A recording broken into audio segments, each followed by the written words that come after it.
Hi, I'm Thomas, and today we're going to look at focusing the lamp houses back to 35. They were just set to 70. If you want to know why we need to do that, you should go back and watch the video that we recorded first, which is 35 to 70. The long and the short of it is, the aperture plate is much bigger on 70, so you need to focus the light to fill that bigger plate.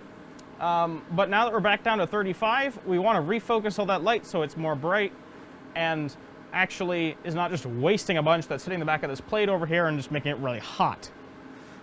So we're already arced up right here. We already got the water on. We already got our scope lens and scope aperture plate. We're using that because that is the entire frame of 35. We want to make sure we get no dark corners on scope. If you do it on flat, it'll look fine, but then if you go to scope and you focus for flat, you're going to have dark corners, and that's no bueno. So we're going to just start this projector rolling here. Open the dowser. Now, when I'm doing this, I'm not going to keep the dowser open and exposing the lens to light for an extended period of time because we don't want it to get too hot. So I'll give it about a minute, and then every minute I'll give it a couple seconds to cool down. 10, 20 seconds should be good. So, that being said, let's get started here. Open the dowser and change over. So we're going to bring aperture plate into focus so we have a better target for our corners. If I can get there. Oh, we're getting there. Okay, so now we have our aperture plate in focus, and we're going to start here. So it's nice and even, which is great, but it's too dark, which is a result of being focused for 70 and that the cone is too wide. Because it is a cone of light coming out of the lamp house that's going into here. So I've registered the key here. I'm going to bring it back into focus by turning it to the right. As you can see, it's getting much brighter on screen. But now you can sort of see a hot spot forming. So I've gone too far here, but that's intentional. That makes it easier for you to see the hot spot. And I'm going to fight to get the key out here. So you can see it's a little bit to the right. So we're going to bring that back to the center with our horizontal adjustment, which again is the second one on the bottom. It's on the right. So that's better. That's more centered. Now if I can get this out of here without adjusting it too much. Unfortunately, the key's a little tight. So you sometimes have to give it a real good yank, which you can see on screen. Adjust the light a little bit. I got it out, thankfully. I'm going to go back to focus now that we're nice and centered. And now that I got it in here, I'm just going to close it up for a moment, let the lens cool down for a bit. It feels fine, but, you know, better safe than sorry. These are very expensive lenses that we don't want to overheat. All right, I think that's probably good enough. And we're going to open the dowser back up. And we have our nice big spot. So I've gone too far, which means I need to go counterclockwise to fill the frame more. So the hot spot is shrinking and the corners are getting brighter. Going to keep going. Keep going, keep going. We're getting closer. That looks pretty even. Now, I actually had a pretty easy time with this. Sometimes you really don't. And that looks pretty good to me. So I'm actually going to say that's probably okay right there. But if for whatever reason you just can't seem to figure out what's going on and it's just totally out of whack, first thing you should check, look through the sight glass on the side of the lamp house. Look to the very front of the bulb where you see a bit of brass. It should be sitting on a post. Looks like this. The brass is my finger here. Sits on the post. If it's there, you're all set. If it's off to one side, it has fallen off the post. You should turn it off and find whoever is most qualified to put the lamp back very, very carefully. But if it is, in fact, in place on top of the pedestal, which it is here, what we're going to do is look at it without a lens in.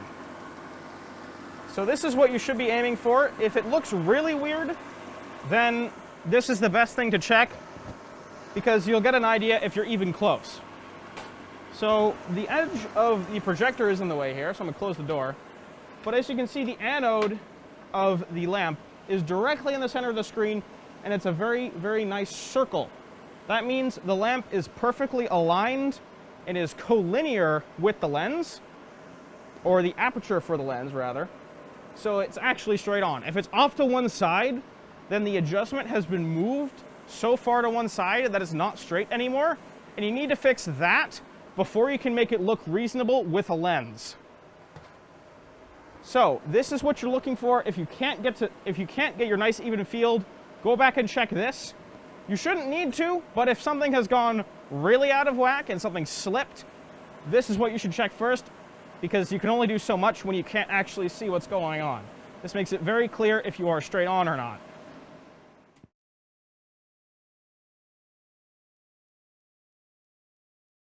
Okay, so right now we are looking at P2, which is what we just focused, with our lens back in, our plate back in, everything is in here. It's nice and even, the aperture plate is in focus, and now we're going to do a pretty important step, which is to make sure the two projectors are very close to each other. Because if one is significantly darker or significantly more dark around the edges or vignetted, it's going to look really jarring when you do a changeover. But if they're the same, it's going to be much less obvious that you've switched from one projector to another, which is the end goal.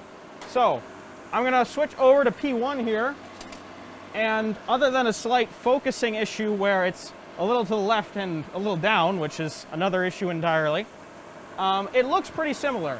And if we switch back and forth,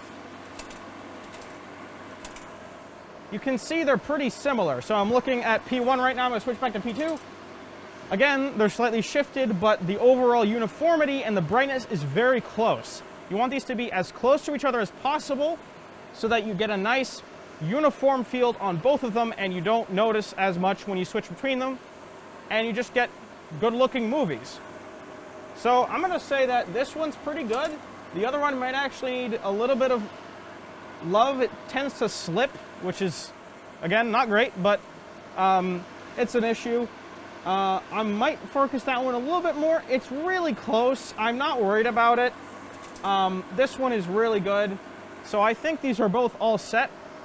Just a note, when you're doing your comparison between the two, you should be sure to focus your aperture plates, because if you're focusing on the aperture plate on one of them and focusing on the film, or where the film would be in the other, you're going to get some differences that you'd think, oh, one of them is not focused the same as the other in the Lamphouse. But that's actually not the case. It's just because your lens is in a slightly different spot.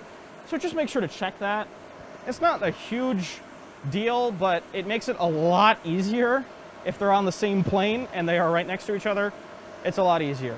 So again, I'll just do this for demonstration.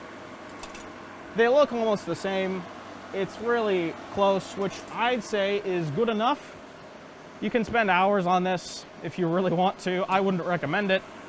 But we're gonna call that there and say we're good for 35. So yeah, just a quick overview again, just a review.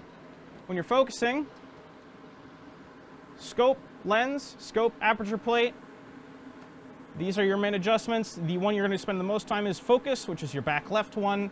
So you can bring the field of light out to fill the corners of the frame and pull it back in, which is what you're doing here. Bringing it out is for 70. But obviously, if you go too far to make it more obvious where the hot spot is, you have to bring it back out. If the horizontal spot is wrong, that's what this is for. Vertical really doesn't tend to move much. These two mechanisms are much more intertwined than vertical is, but obviously if vertical is really wrong, you adjust it. And if all hell breaks loose and it just looks terrible, take the lens out, look at it. It should look like a big old dark dot in the center of a big bright circle. That's what you're aiming for. And then when you're done, or you think you're done, check and compare the two projectors so that they match. You want them to be as close as you can get them, nice and uniform, no vignetting, and even across the entire field so that you get a nice clean changeover and so you can show your entire frame of film.